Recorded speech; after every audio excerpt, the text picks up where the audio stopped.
પાઠનો અભ્યાસ કરીએ. તો આપણા પાઠનું નામ શું છે? ભારતમાં યુરોપિયન પ્રજાનું આગમન.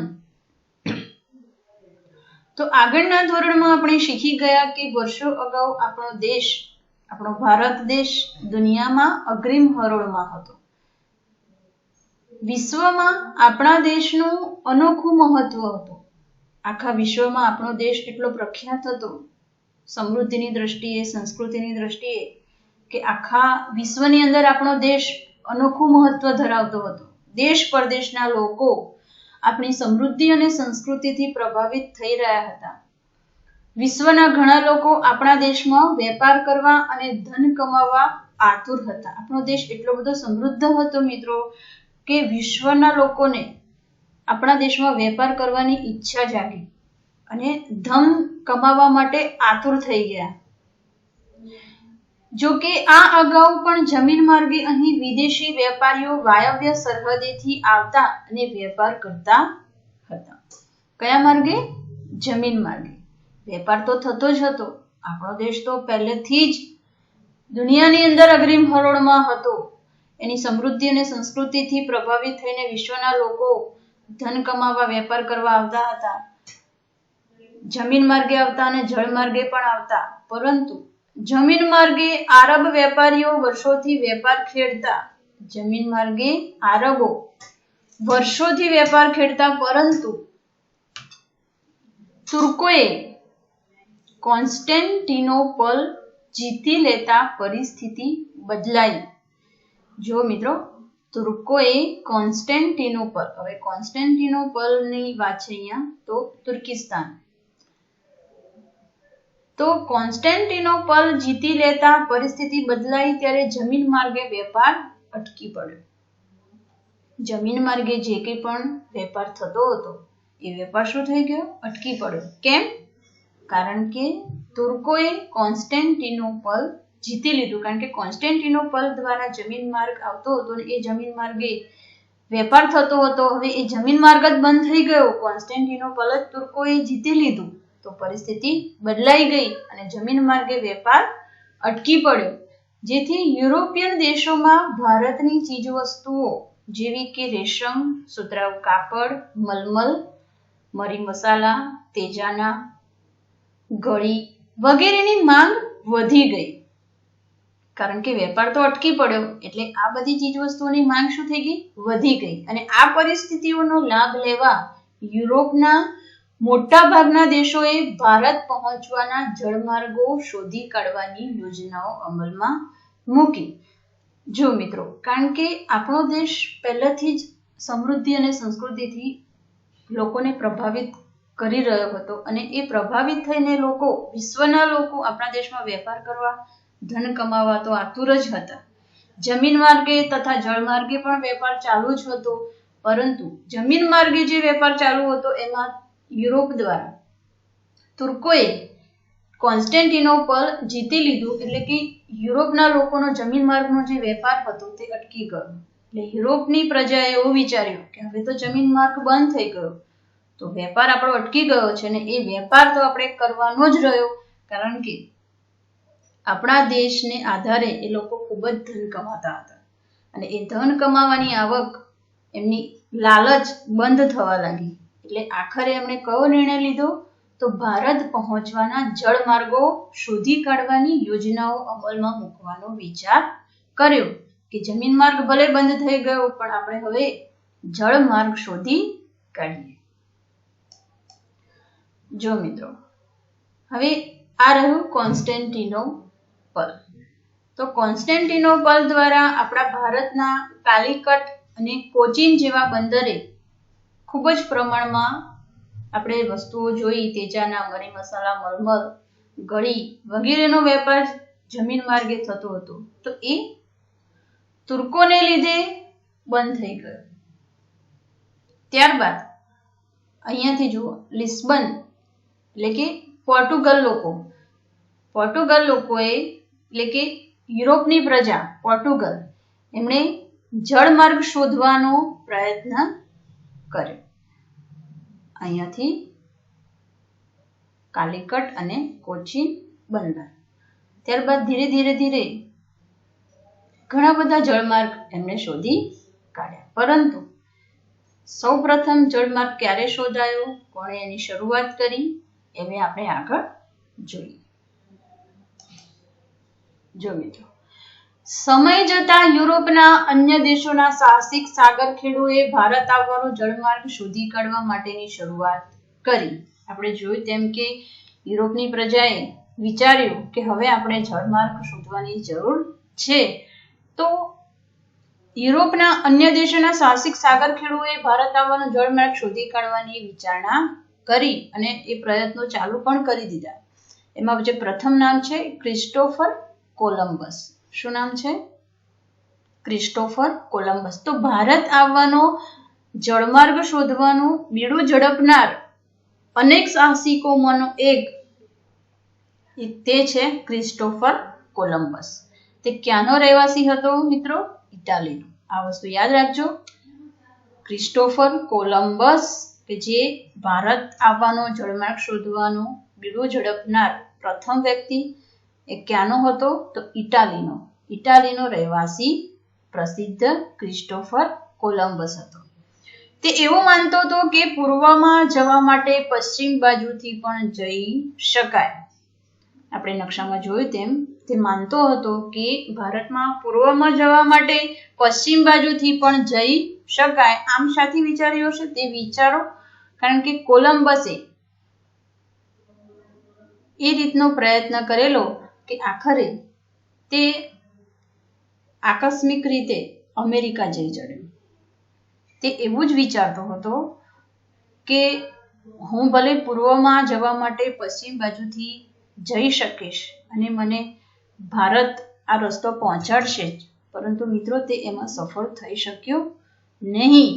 તે એવું જ વિચારતો રહ્યો કે હું ભારત તરફનો જળમાર્ગ શોધવામાં હું સફળ થયો છું, પરંતુ અંતે તે સફળ થયો નહીં. આખરે કોલંબસ ઈસવીસન 1492માં ભારત આવવા નીકળ્યો, પરંતુ તે આકસ્મિક રીતે અમેરિકા જઈ ચડ્યો અને તે જીવ્યો ત્યાં સુધી તે પોતાને હિન્દુસ્તાનનો શોધક માનતો રહ્યો. તે એવું જ વિચારતો હતો કે હું જે રસ્તે જઈ રહ્યો છું, જે જળમાર્ગ તરફ જઈ રહ્યો છું, તે હિન્દુસ્તાનનો શોધક એટલે કે પોતાને હિન્દુસ્તાનનો શોધક માનતો જ રહ્યો. ત્યારબાદ આજે પણ અમેરિકાના મૂળ વતનીઓને રેડ ઇન્ડિયન અને તેના કિનારાના ટાપુઓને વેસ્ટ ઇન્ડિઝ કહેવાય છે. કેમ કે અમેરિગો વેસ્પુચી એક અમેરિકન એક વ્યક્તિ હતો, એણે એવું સાબિત કર્યું કે ક્રિસ્ટોફર કોલંબસ એવું માનતો રહ્યો, પોતાને હિન્દુસ્તાનનો શોધક માનતો રહ્યો અને જે ભલે આકસ્મિક રીતે અમેરિકા જઈ ચડ્યો, તેણે આકસ્મિક રીતે તો ભલે પણ અમેરિકાનો પણ રસ્તો તેણે શોધ્યો છે. તો આજે પણ અમેરિકાના મૂળ વતનીઓને રેડ ઇન્ડિયન અને તેના કિનારાના ટાપુઓને વેસ્ટ ઇન્ડિઝ કહેવાય છે, તેવું અમેરિગો વેસ્પુચીએ જાહેર કર્યું હતું. તો મિત્રો, ક્રિસ્ટોફર કોલંબસ કે જે સૌપ્રથમ ભારત આવવાનો જળમાર્ગ શોધવાનું બીડું ઝડપનાર વ્યક્તિ હતો, કે જે ઇટાલીનો હતો, પરંતુ તેને સફળતા મળી નહીં. ત્યારબાદ છે વાસ્કો દ ગામા. તો આ કોણ છે મિત્રો? તો વાસ્કો દ ગામા કે જેને ભારત આવવાનો જળમાર્ગ શોધવામાં સફળતા મળી છે, તે ક્યાંનો હતો? તો પોર્ટુગલ દેશનો રહેવાસી હતો. તો ભારત આવવાનો જળમાર્ગ શોધવામાં સફળતા મેળવનાર પોર્ટુગલ દેશનો રહેવાસી વાસ્કો દ ગામા હતો. તેનું જહાજ આફ્રિકાની દક્ષિણે કેપ ઓફ ગુડ હોપ ફરતું ચક્કર લગાવી આફ્રિકાના પૂર્વ કિનારે મલિંદી પહોંચીને હિન્દ મહાસાગરમાં આગળ વધતા મોહમ્મદ ઇબ્ન મજીદ નામના હિન્દી ખલાસીની મદદથી હિન્દ મહાસાગરમાં થઈ 22મી મે 1498 દિવસે કાલિકટ બંદરે આવ્યો. જો મિત્રો, હવે આ જે વાક્ય રચના છે આપણે નકશા દ્વારા સમજી લઈએ કે જુઓ, એ વાસ્કો દ ગામા ક્યાંનો વતની હતો? તો પોર્ટુગલનો. તો એણે કયા પ્રયત્નો કર્યા? તો જોઈ લો મિત્રો, અહીંયા કેપ ઓફ ગુડ હોપ એટલે કે એક સારી આશાની કિરણ, જેનો સામાન્ય અર્થ આપણે કહી શકાય, એ રીતે એણે નામ આપેલું કેપ ઓફ ગુડ હોપ. ત્યાંથી થઈને સીધો કાલિકટ બંદરે તે પહોંચ્યો. ક્યાં? તો હિન્દ મહાસાગર. આ જે જળ તમને બતાવે છે સ્કાય બ્લુ કલર, એ કયો મહાસાગર છે? હિન્દ મહાસાગર. તો પોર્ટુગલ થી માંડીને કેપ ઓફ ગુડ ઓફ પસાર કરીને હિન્દ મહાસાગરમાં થઈને કાલિકટ બંદરે પહોંચ્યો. કોની મદદથી? તો આપણે જોયું એમ અહીંયા નામ છે, જો મોહમ્મદ ઇબ્ન મજીદ નામના હિન્દી ખલાસીની મદદથી હિન્દ મહાસાગરમાં થઈ 22મી મે, ક્યારે? 22મી મે 1498 ને દિવસે કાલિકટ બંદરે તે પહોંચ્યો. એ વખતે કાલિકટનો રાજા કોણ હતો? ઝામોરીન. જુઓ મિત્રો ચિત્રમાં આ જે રાજા દેખાય છે તે છે ઝામોરીન. આ ઝામોરીનનો આખો દરબાર છે અને આ છે વાસ્કો દ ગામા. તો એ વખતે કાલિકટનો રાજા ઝામોરીન હતો અને ઝામોરીને પોર્ટુગીઝ લોકોને વેપાર કરવાની છૂટ આપી. વાસ્કો દ ગામાએ છૂટ માંગી કાલિકટના રાજા ઝામોરીન પાસે. તો ઝામોરીને પોર્ટુગીઝ લોકોને વેપાર કરવાની છૂટ આપી દીધી. આખરે ઈસવીસન 1502માં પોર્ટુગીઝોએ વેપાર કરવા માટે કાલિકટમાં કોઠી સ્થાપી. તેની ફરતે કિલ્લો બાંધી અલ્બુકર્ક નામના એક સેનાપતિને તેનો રક્ષક નિમ્યો. અલ્બુકર્કે ઉત્તર તરફ આગળ વધીને ઈસવીસન 1506માં ગોવા જીતી લીધું. 100 વર્ષમાં પોર્ટુગીઝો મેંગલોર, કોચી, લંકા, દીવ, ગોવા અને મુંબઈનો બેટ તેમના નિયંત્રણમાં લાવી દીધા. જો મિત્રો, પોર્ટુગીઝોએ ઈસવીસન 1502માં ઝામોરીને વેપાર કરવાની છૂટ આપી. ત્યારબાદ વેપાર કરવા માટે કાલિકટમાં કોઠીઓ સ્થાપી, તેની ફરતે કિલ્લો બાંધ્યો અને એ કિલ્લાનો રક્ષક કોને રાખ્યો તો? અલ્બુકર્ક નામના સેનાપતિને. અલ્બુકર્કે ધીરે ધીરે આગળ વધીને ઈસવીસન 1506માં ગોવાની સાથે સાથે 100 વર્ષની અંદર પોર્ટુગીઝોએ મેંગલોર, કોચી, લંકા, દીવ, ગોવા અને મુંબઈ નો બેટ, આ બધા જ શહેરો પોતાના નિયંત્રણમાં લાવી દીધા. આ બધા જ પ્રદેશો પોતાના નિયંત્રણમાં લાવી દીધા. આખરે પોર્ટુગીઝ સત્તાનો અંત આવવા લાગ્યો. તો 17મી સદીની શરૂઆતમાં પોર્ટુગીઝોનો વેપાર બંગાળ તરફ વધવા લાગ્યો. જો આ બધા સ્થળો તો એમણે પોતાના નિયંત્રણમાં લઈ લીધા, પરંતુ પછી એ લોકો ક્યાં વધ્યા? બંગાળ તરફ. બંગાળને પોતાની સત્તા બનાવવા માટે આગળ વધ્યા 17મી સદીમાં. આ સમયે મુગલ બાદશાહ શાહજહાં દિલ્હીની ગાદી પર હતો. દિલ્હીની ગાદી પર કોણ હતું? શાહજહાં. મુગલ બાદશાહ શાહજહાં. બંગાળમાં તેના સુબાએ પોર્ટુગીઝોના વર્તન સામે શાહજહાંને ફરિયાદ કરી. બંગાળમાં તેના સુબાએ પોર્ટુગીઝોના વર્તન સામે શાહજહાંને ફરિયાદ કરી. પરિણામે શાહજહાંના ફરમાનથી તેની હુગલીની કોઠી તોડી પાડવામાં આવી અને વહાણો સળગાવી નાખ્યા. તો બંગાળમાં હુગલી નદીના કિનારે પોર્ટુગીઝોએ પાછી કોઠીઓ સ્થાપી હતી અને એ કોઠીઓ સ્થાપી ત્યારબાદ પોર્ટુગીઝો બંગાળમાં તેના સુબાએ પોર્ટુગીઝોના વર્તન સામે શાહજહાંને ફરિયાદ કરી અને એ ફરિયાદના પરિણામ સ્વરૂપે હુગલીની કોઠીઓ તોડી પાડવામાં આવી. પોર્ટુગીઝોના વહાણો સળગાવી નાખ્યા. આમ પોર્ટુગીઝી સત્તાનો અંત આવ્યો અને પોર્ટુગીઝોની સત્તા ફક્ત અહીંયા આપણે જે સ્થળ જોયા તે બધા ઉપર નહીં, પરંતુ ફક્ત દીવ, દમણ અને ગોવા પૂરતી જ એમની સત્તા મર્યાદિત રહી. હવે આગળ આવ્યા ડચ લોકો.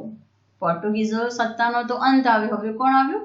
ડચ લોકો. તો પોર્ટુગીઝોના આગમન પછીના 100 વર્ષ પછી પોર્ટુગીઝો આવીને ગયા. લગભગ એના 100 વર્ષ પછી લગભગ 16મી સદીના અંતમાં, કઈ સદીના? 16મી સદીના અંતમાં હોલેન્ડ એટલે કે હાલનું નેધરલેન્ડ, હોલેન્ડના ડચ લોકો ક્યાંના હતા? હોલેન્ડના જે લોકો છે એ ડચ લોકો તરીકે ઓળખાય. તો એ ડચ લોકો વેપાર અર્થે આવ્યા કેમ કે પોર્ટુગીઝો યુરોપીય પ્રજા ભારત દેશમાં આવા સમૃદ્ધ ભારત દેશમાં આવી એટલે ડચ લોકોને પણ લાલચ જાગી ધન કમાવાની, તો એ લોકો પણ વેપાર અર્થે આવ્યા. તો સૌપ્રથમ એમણે પણ ક્યાં કોઠીઓ સ્થાપી હતી? તો પુલિકટ અને મદ્રાસ. મદ્રાસ એટલે કે હાલનું ચેન્નઈ, ચેન્નઈનું બીજું નામ છે મદ્રાસ. તો એમણે સૌપ્રથમ ક્યાં કોઠીઓ સ્થાપી? તો પુલિકટ અને મદ્રાસમાં. ઈસવીસન 1663માં આગ્રામાં પણ તેમણે કોઠીઓ સ્થાપી. તો પુલિકટ, મદ્રાસ, ત્યારબાદ 1963 આગ્રામાં પણ તેમણે કોઠીઓ સ્થાપી. દરમિયાન અંગ્રેજો પણ ભારતમાં આવી પહોંચ્યા. તેમની પાછળ અંગ્રેજો પણ ભારતમાં આવી ગયા. ડચ લોકો અંગ્રેજો સામે સ્પર્ધામાં ટકી શક્યા નહીં. જો મિત્રો, ડચ લોકો આવ્યા એમની પાછળ ધનની લાલચમાં, અંગ્રેજો પણ એમની પાછળ આવ્યા, પણ અંગ્રેજો સામે ડચ લોકો ટકી શક્યા નહીં. એટલે અહીંયા ડચ સત્તાનું પણ અંત આપણે જોઈ શકીએ છીએ. હવે જે અંગ્રેજો આવ્યા ડચ લોકોની પાછળ, હવે એ લોકોની ભારત પર નજર કેવી હતી? તો ઈસવીસન 1600માં ભારત પર અંગ્રેજોની નજરમાં ઈસવીસન 1600માં ઇંગ્લેન્ડની રાણી એલિઝાબેથ, તે વખતે ઇંગ્લેન્ડની રાણી કોણ હતી? એલિઝાબેથ. ઈસવીસન 1600માં તેમણે પોતાના સમયમાં બ્રિટિશ ઈસ્ટ ઇન્ડિયા કંપનીની સ્થાપના કરી. હિન્દુસ્તાન સાથે વેપાર કરી ધનવાન થવાની ઈચ્છા રાખનાર વેપારીઓની આ કંપની હતી. જો મિત્રો, અંગ્રેજોને ધન કમાવાની લાલચ તો ખૂબ જ હતી, એમાંય ભારત પર એ લોકોની નજર ખૂબ જ હતી. તો ઈસવીસન 1600માં એમને એવું જ હતું કે કઈ રીતે આપણે ભારતનો વેપાર વધારી અને ધીરે ધીરે આખા ભારત પર પોતાની સત્તા જમાવી દઈએ. એ હેતુથી ઈસવીસન 1600માં ઇંગ્લેન્ડની રાણી એલિઝાબેથના સમયમાં બ્રિટિશ ઈસ્ટ ઇન્ડિયા કંપનીની સ્થાપના થઈ. હિન્દુસ્તાન સાથે વેપાર કરી ધનવાન થવાની ઈચ્છા રાખનાર વેપારીઓની આ કંપની હતી. તો ઈસવીસન 1608માં પહેલું અંગ્રેજ વહાણ હિન્દુસ્તાનના સુરત બંદરે પહોંચ્યું. હિન્દુસ્તાનની ધરતી પર પગ મૂકનાર પ્રથમ અંગ્રેજ હોકિન્સ આ વહાણનો કપ્તાન હતો. તે જહાંગીરને મળ્યો, પરંતુ એને પરવાનગી મળી નહીં. ત્યારબાદ આવનાર સર ટોમસ રોએ જહાંગીર પાસેથી સુરતમાં વેપારી કોઠી સ્થાપવાની પરવાનગી લીધી અને ત્યાર પછી દિલ્હીની સત્તા શાહજહાં પાસે આવી. 1608માં અંગ્રેજી વહાણ આવ્યું ભારતમાં. કયા બંદરે? તો સુરત બંદરે પહોંચ્યું. અને એ સુરત બંદરે જે વહાણ આવ્યું, અંગ્રેજી વહાણ, એમાં ભારતની ધરતી પર અંગ્રેજ પ્રથમ પગ મૂકનાર કોણ? તો હોકિન્સ, કે જે વહાણનો કપ્તાન હતો અને તે જહાંગીરને મળ્યો. એને વાત કરી કે મારે પરવાનગી જોઈએ છે, પણ જહાંગીરે તેને પરવાનગી આપી નહીં. શેની પરવાનગી? તો ભારતમાં વેપાર કરવાની. ત્યારબાદ આવ્યો સર ટોમસ રો. એણે પણ જહાંગીર પાસેથી સુરતમાં વેપારી કોઠી સ્થાપવાની પરવાનગી માંગી અને તેને પરવાનગી જહાંગીરે આપી પણ ખરી. ત્યાર પછી દિલ્હીની સત્તા શાહજહાં પાસે આવી. હવે જહાંગીર બાદ કોણ આવ્યું? શાહજહાં. તો શાહજહાંએ અંગ્રેજોને બંગાળમાં વેપાર કરવાની છૂટ આપી. અંગ્રેજોને બંગાળમાં પણ વેપાર કરવાની છૂટ આપી દીધી. જો મિત્રો, અહીંયા જ આપણી પ્રથમ ભૂલ છે આપણા ભારત દેશની, કે જહાંગીરે સુરતમાં વેપારી કોઠી સ્થાપવાની પરવાનગી આપી, ત્યારબાદ આવ્યો શાહજહાં. શાહજહાંએ અંગ્રેજોને બંગાળમાં વેપાર કરવાની છૂટ આપી. ત્યારબાદ આવ્યા ફ્રેન્ચ લોકો. તો ફ્રેન્ચ લોકોએ પણ પોતાની કંપની ફ્રેન્ચ ઈસ્ટ ઇન્ડિયા નામની ઈસવીસન 1664માં એક કંપની સ્થાપી હતી. તેમણે સુરત અને પોંડિચેરીમાં પણ કોઠીઓ સ્થાપી. જેમ ફ્રેન્ચ લોકો, ડચ લોકો, અંગ્રેજોએ જેવી કોઠીઓ સ્થાપી એવી ફ્રેન્ચ લોકોએ પણ પોતાની કંપની ફ્રેન્ચ ઈસ્ટ ઇન્ડિયા નામની કંપની સ્થાપી ઈસવીસન 1664માં અને સુરત અને પોંડિચેરીમાં પણ પોતાની કોઠીઓ સ્થાપી. અને ફ્રેન્ચોની કંપનીનો વડો કોણ હતો? તો દુપ્લે, જેને ભારતમાં યુરોપિયન સત્તા વિસ્તાર કરવાની ઈચ્છા થઈ. ફ્રેન્ચ કંપનીનો વડો કોણ હતો? દુપ્લે. તેને કેવી ઈચ્છા થઈ? તો ભારતમાં યુરોપિયન સત્તાનો વિસ્તાર કરવાની. આમ યુરોપિયન પ્રજામાં અંગ્રેજો અને ફ્રેન્ચો બે બળવાન કંપનીઓ એકબીજાની હરીફાઈ કરતી હતી. હવે અંગ્રેજો અને ફ્રેન્ચો બંને કંપનીઓ એકબીજાની હરીફાઈમાં આવી ગઈ. આમાં ઘણી તકરારો અને લડાઈઓ થઈ, જેમાં છેવટે અંગ્રેજો સફળ થયા, પરંતુ ફ્રેન્ચો પાસે છેવટે પોંડિચેરી, માહે, ચંદ્રનગર વગેરે વેપારી મથકો રહ્યા. એટલે એમની પાસે જે એમની સત્તામાં હતા તે ફક્ત પોંડિચેરી, માહે અને ચંદ્રનગર જેવા વેપારી મથકો પોતાની સત્તામાં રહી શક્યા.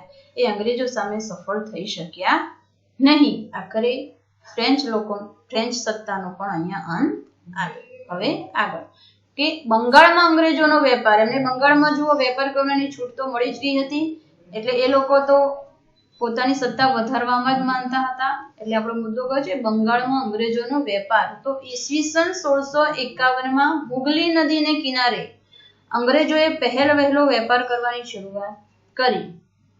પોતાની કોઠીઓ સ્થાપી, આજુબાજુ કિલ્લાઓ બાંધ્યા, પોતાના રક્ષણ માટે સૈનિકો રાખ્યા અને મુગલ બાદશાહ ઔરંગઝેબ પાસેથી વાર્ષિક ખંડણીના બદલામાં કરવેરા આપ્યા વગર વેપાર કરવાની પરવાનગી એટલે કે છૂટ મેળવી લીધી.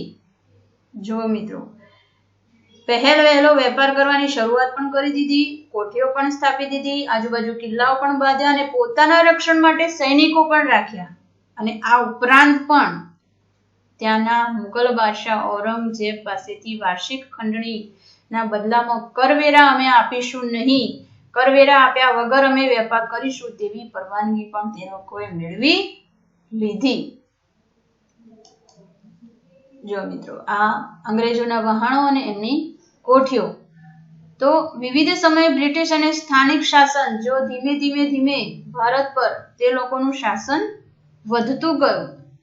એ તમને દેખાય છે ને અહીંયા ચેન્નઈ, હૈદરાબાદ, બનારસ, કલકત્તા, ધીરે જો મુંબઈ, ગોવા, ચેન્નઈ, દિલ્હી, લખનઉ, બનારસ, કલકત્તા, ત્યારબાદ જે પણ તમને સ્કાય બ્લુ કલરનો ભારતના નકશામાં દેખાય છે તે છે બ્રિટિશ શાસન, અને જે યલો કલરનું જે દેખાય છે તે સ્થાનિક શાસન.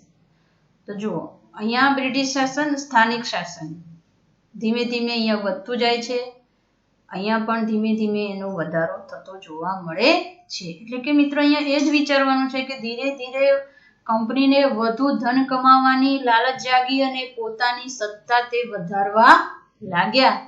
તો હવે કંપની વધુ ધન કમાવાની હોડમાં લાગી ચૂકી હતી. બંગાળમાં કરમુક્ત વેપાર કરવાના ફરમાનમાં ફક્ત કંપનીને જ કરમુક્ત વેપારની છૂટ હતી.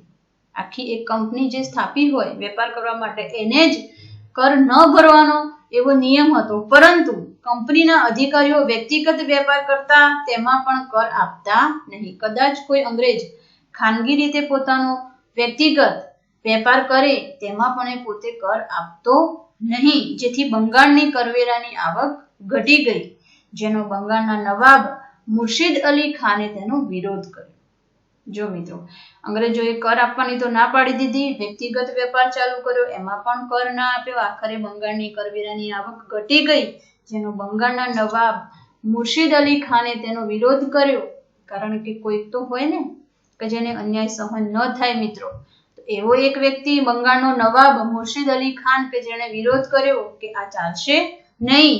આ વિવાદ દિન પ્રતિદિન વધતો રહ્યો અને અંતે તેના પરિણામે ઈસવીસન 1757માં પ્લાસીનું યુદ્ધ થયું મિત્રો.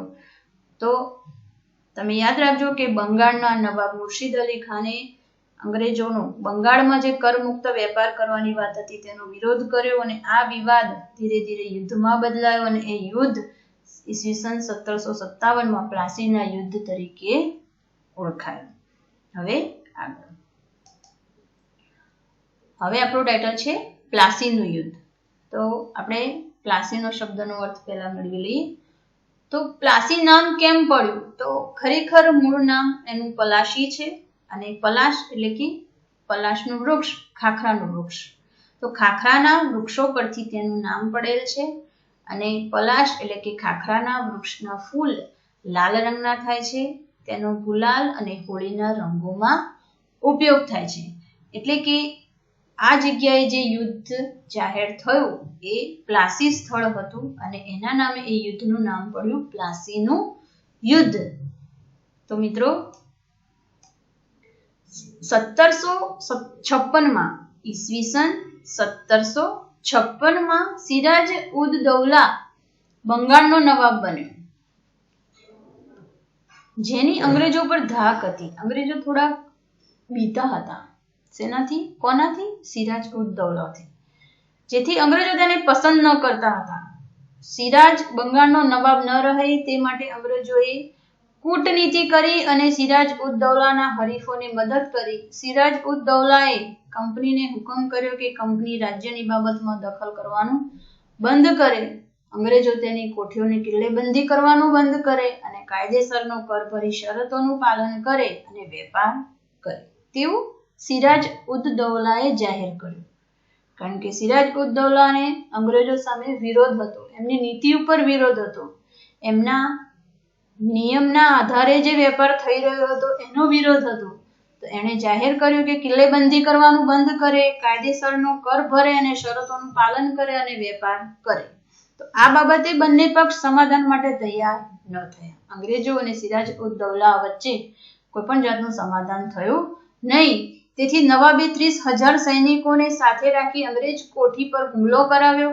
નવાબની ફોજે અંગ્રેજોને બંદીવાન બનાવ્યા અને તેના વહાણો ઘેરી લીધા.